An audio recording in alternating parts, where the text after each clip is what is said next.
Hello dear students, welcome back to my new video. आज का हमारा जो टॉपिक है वो अबाउट है हाउसिंग ऑफ मोहनजोदड़ो और we can see housing of Indus valley civilisation. Housing कैसी थी, रोड्स वहाँ पर कैसे थे और वहाँ पर जो ड्रेनेज सिस्टम था वो कैसा था। पहले हम ये तीन पढ़ेंगे अबाउट इंडस वैली सिविलाइजेशन के, और फिर हमारा एक और टॉपिक है वो इसी का सब टॉपिक है। इसमें हमने पढ़ने एक और 4 सेट्स फिर पढ़नी है हमें इसी के टॉपिक के रिगार्डिंग। क्योंकि हमने पहला ही पढ़ा था about status of Indus valley civilisation, ये इसका सब टॉपिक है। जैसे कि हमने पहले ही पढ़ा था स्टेटस ऑफ इंडस वैली, इसमें हमने हड़प्पा पढ़ा था, मोहनजोदड़ो पढ़ा था, फिर हमने इधर टाउन प्लानिंग देखी, फिर हमने इधर जो सील्स थी अबाउट पाशुपति सील हमने देखा, फिर हमने देखा कि उस पर कौन कौन से थे। फिर हमने एक और नाम कल पढ़ा इस सिविलाइजेशन को क्या कहते हैं, वो ब्रोंज सिविलाइजेशन उसको कहते हैं। या फिर हमने देखा कि लायन वहाँ पर एब्सेंट था और जो इंसान ने पहली बार जो मेटल यूज़ किया वो कॉपर था। और क्या हमने पढ़ा जो आयरन है उसको पहली बार इंडिया में डिस्कवर किया है कब, 1000 BC में। और हमने बहुत कुछ कल पढ़ा, और जो भी नए व्यूअर आया है उससे मैं ये रिक्वेस्ट कर रहा हूँ कि वो पहली 2 या 3 वीडियो ज़रूर देखे, इससे फिर उसको ये आज का जो टॉपिक है वो समझ में आएगा। Now we will start without wasting our further time. Now आज हमारा जो पहला ही टॉपिक है वह है housing of Indus valley civilisation और मोहनजोदड़ो। हाउसिंग कैसी थी? द मैन गेट और door house was not towards road, which indicates that the people of Indus Valley civilization were conservative। इसका मतलब यही है कि जो मैन गेट होता है किसी भी जो इसका हाउस है वो रास्ते की तरफ से नहीं था, वो स्ट्रेट नहीं था, बल्कि वो दूसरे साइड से था। इससे क्या हमें पता चलता है कि ये कंजर्वेटिव्स का मतलब क्या है, ये बचाने वाले थे। उनको अपने जो उसका माल वाल होता है या वहाँ पर अदर फैमिलीज होती थी उनकी वो देखभाल अच्छी तरह से करते थे। क्योंकि अगर हमें पता है कि आजकल जो हमारा जो यहाँ पर होता है, हमारा कल्चर ऐसा है कि हमारा जो गेट होता है या डोर होता है वो स्ट्रेट होता है रोड के सामने। जब भी कोई आता है तो देखता है डायरेक्ट इसकी जो नज़र पड़ती है वो सीधे हमारे घर पे पड़ती है। उनका जो था उसका कल्चर कैसा था, उनका जो मेन डोर था या वी कैन से जो गेट था वो रोड की तरफ से नहीं था, वो किसी और तरफ से था, कि दूसरे साइड से था। आई होप कि आपको ये समझ आया होगा कि कैसे हाउसिंग थी, इसकी जो मेन गेट है हाउस का वो कहाँ से कैसा होता था और उनको कंजर्वेटिव क्यों कहते। इसलिए कहते हैं कि ताकि दूसरे की नज़र उनकी चीज़ों पे या उनकी फीमेल्स पे या एक्स्ट्रा पे ना पड़े। Iron was discovered in India 1000 BC। ये हमने कल ही पढ़ा कि आयरन कहाँ, गंगेटिक वैली में इसको डिस्कवर किया गया है इंडिया में। और जो दूसरा है हमारा यही का वो रोड्स कैसी थी? Roads were mainly in grid pattern, every road intersect and form right angle.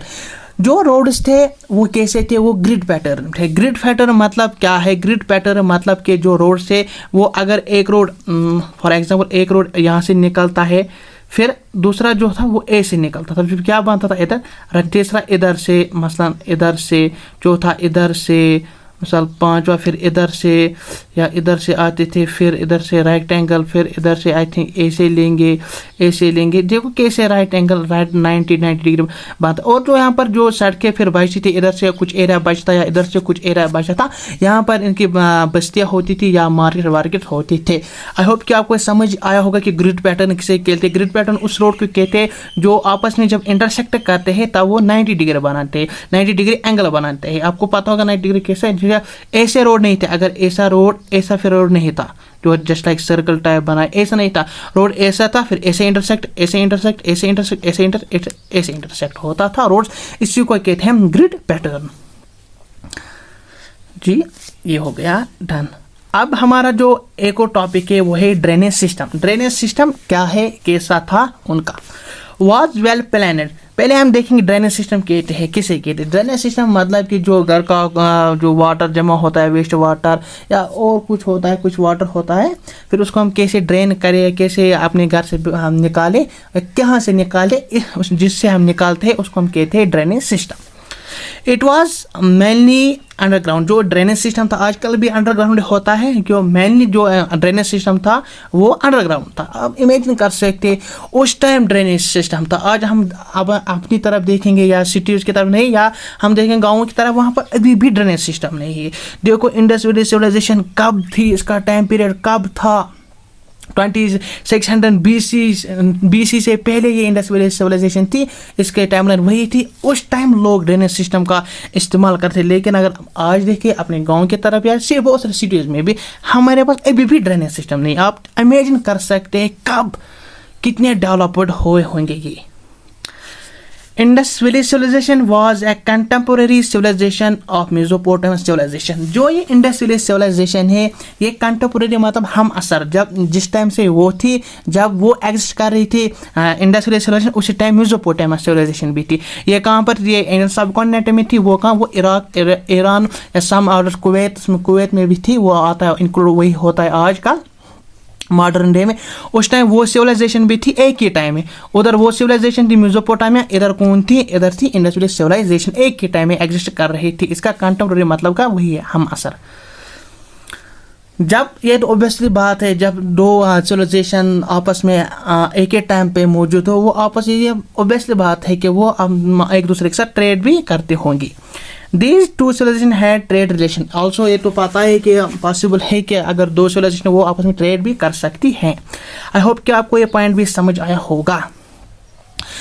Baked bricks were highly used for the construction of buildings. जो ये इंडस वैली सिविलाइजेशन के लोग थे, ये बेक्ड ब्रिक्स आपको समझ आया होगा कि बेक्ड ब्रिक्स किसके कहते हैं। एक तो वो होती है कच्ची वाली ईंटें, उसको हम बेक्ड ब्रिक्स नहीं कहते, और जो पक्की वाली ईंटें होती है जिनका जो कलर आजकल वो लाली होता है, जो हम फैक्ट्री में वहाँ पर उनको बुनते हैं, तैयार करते हैं, उधर ही उन्हीं को कहते हैं हम बेक्ड ब्रिक। उस टाइम हमारे क्या होगा, आई थिंक 10 या 20 साल हुए होंगे, मोस्ट क्या करते थे यार, वही जो कच्ची ईंटें थे वही इस्तेमाल करते थे। उस टाइम ये बेक्ड ब्रिक्स इस्तेमाल करते थे। It was all about the Indus valley civilisation, roads, housing, drainage system कैसा था। और अब हमारा जो नेक्स्ट टॉपिक है ये इसी का है।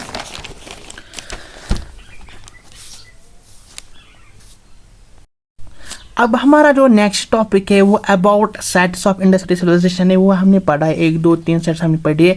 अब एक और जो साइट इसकी है वो क्या है, Kalibangan, important one, Kalibangan combination of 2 word. जो कालीबंगन है ये 2 वर्ड से बनी हुई है। एक काली मीन्स ब्लैक, एक बैंगन मीन बैंगल्स।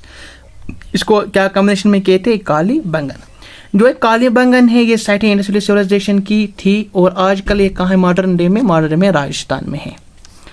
जो ये कालीबंगन थी ये उस टाइम मेन सेंटर किसके थे, बैंगल मेकिंग यहाँ पर जो होती थी, जो फैक्ट्रीज वैक्ट्रीज होती थी वो इधर ही होती थी। कहाँ पर होती थी, कालीबंगन में। इंपॉर्टेंट वन ये याद रखना है, कालीबंगन में क्या था, कालीबंगन में मेन चीज़ था ये सेंटर ऑफ बैंगल मेकिंग था। जो ये कालीबंगन है इसको किसने डिस्कवर्ड किया है, जो Kalibangan was discovered by A Ghosh. Important one, जो कालीबंगन साइट है इंडस वैली सिविलाइजेशन की, जो राजस्थान में है, जो सेंटर था बैंगल मेकिंग का उन दिनों इंडस वैली सिविलाइजेशन के दौरान, उसका जो फाउंडर है जिसने उसको डिस्कवर्ड किया है इस जगह को, उसका जो नाम है वो ए घोष है। प्लाउड फील्ड फाउंड, जो यहाँ पर इंडस वैली सिविलाइजेशन है, जो इसकी एक साइट है कालीबंगन, इसमें प्लाउड फील्ड हम किसको कहते हैं, ये एक वो फील्ड है जो जिसका हल चला हुआ है, जहाँ पर लोग हल चले हुए किसी ज़मीन पे हो या किसी एरिया पे हो, यही वहाँ पर फाउंड किया गया। कहाँ पर फाउंड किया गया, कालीबंगन में। जब ये तो ऑब्वियसली बात है, जब किसी जगह कोई ज़मीन हल चलाई हुई हो, वहाँ वो इंडिकेशन क्या देती है कि यहाँ पर एग्रीकल्चर उस टाइम मौजूद था। किधर मौजूद था, इंडस वैली सिविलाइजेशन में। किस जगह से हमें प्रूफ मिला, वो कालीबंगन से मिला। क्यों मिला, क्योंकि हमें उस टाइम जो डिस्कवर हमने किया उसे हमें फाउंड किया गया, प्लाउड फील्ड हमने वहाँ पर डिस्कवर किया, और जिसकी वजह से हमने इंडिकेशन लगाए। ये इंडिकेशन है कि वहाँ पर एग्रीकल्चर भी होगा। अब नेक्स्ट वन जो है वो अबाउट लोथल है, एक और place Lothal, important site. Lothal जो है ये आजकल मॉडर्न डे गुजरात में है, it was discovered by SR. Roy. SR. Roy ने इसको डिस्कवर्ड किया है। किसको? लोथल को। वेस्ट और डेकोरेटेड कंटेनर, जो वेस्ट इनको पता है जिसमें हम वो फूल रखते हैं, वेस्ट और डेकोरेटेड कंटेनर, कंटेनर को कहते हैं जिसमें हम कुछ रखते हैं, कंटेनर जस्ट लाइक वो वेस्ट टाइप का होता है, मगर वो कैसा था? वो डेकोरेटेड था। वो फाउंड किया गया है कहाँ पर? लोथल में। Figure of crow inscribe on it, जो ये वेस्ट था या डेकोरेटेड कंटेनर था, इस पे एक क्रो की जो इमेज है, इसकी फिगर है, वो इनस्क्राइब मैंने आपको कल बोला, जो हम अनग्रेव्ड फॉर्म खुद कर जो हम लिखते हैं या कोई शक्ल वकल बनाते किस चीज़ की, लेकिन कैसे? खुद के, ये खोद के हम लिखते हैं, ऐसे ऐसे ऐसे लिखते हैं खोद के, उसको क्या कहते हैं हम? Inscribed form. जो इस जो वेस्ट था या कंटेनर था, इसमें किसकी फिगर खोद के बनाई हुई थी?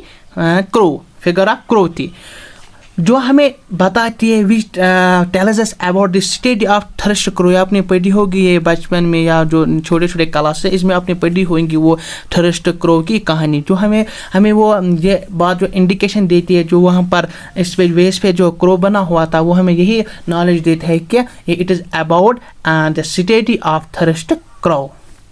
आर्टिफिशियल डॉकयार्ड ऑल्सो फाउंड, कहाँ पर किया गया? लोथल में। आर्टिफिशियल डॉकयार्ड, आर्टिफिशियल जो मैं हाथ से बना हुआ डॉकयार्ड किसे के लिए? डॉकयार्ड मतलब पोर्ट मीन्स बंदरगाह, जहाँ पर हम वो जहाज वो रखते हैं, उसको डॉकयार्ड कहते हैं। क्या हमने इसमें पढ़ा है? ये गुजरात में है, डिस्कवर्ड एस.आर. रॉय ने किए, वेस्ट यहाँ पर फाउंड किया गया, और जो वेस्ट था या कंटेनर था, इसमें क्रो की शक्ल बनाई हुई थी, और जो हमें बताती है about the story that is thirst crow. और यहाँ पर एक और हम जो इम्पोर्टेंट वन फाउंड किया गया, वो आर्टिफिशियल डॉकयार्ड किसे हम कहते हैं? बंदरगाह को। अब नेक्स्ट वन जो हमारी एक और साइट है इंडस वैली सिविलाइजेशन की, वो है धोलावीरा। धोलावीरा जो एक और साइट है, इंपॉर्टेंट साइट है, ये आजकल कहाँ है? आज मॉडर्न डे में राजस्थान में मौजूद है। इसको जो Dholavira was discovered by GP Joshi ने धोलावीरा को डिस्कवर्ड किया है।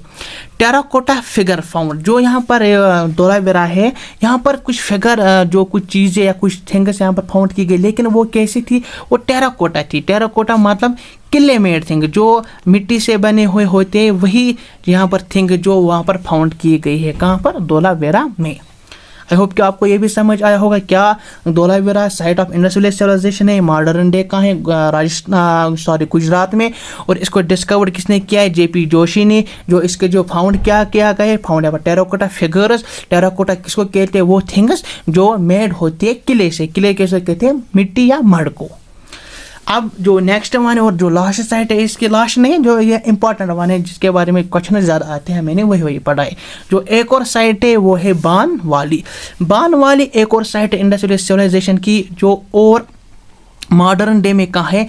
मॉडर्न डे में हरियाणा में है। मॉडर्न डे बानवाली कहाँ है? हरियाणा में।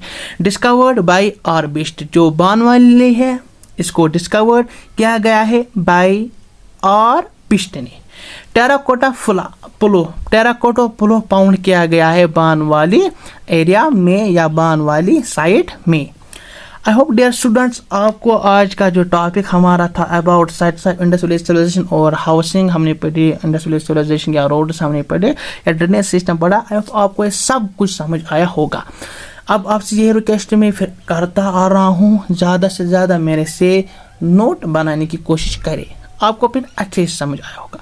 डियर स्टूडेंट्स, अगर आपको ये मेरा वीडियो अच्छा लगा, अच्छे तरीके से समझ आया, तो प्लीज़ लाइक, सब्सक्राइब और शेयर करना ना भूलें, और अपने दोस्तों को शेयर ज़रूर करें। Thank you students for watching. Thank you so much.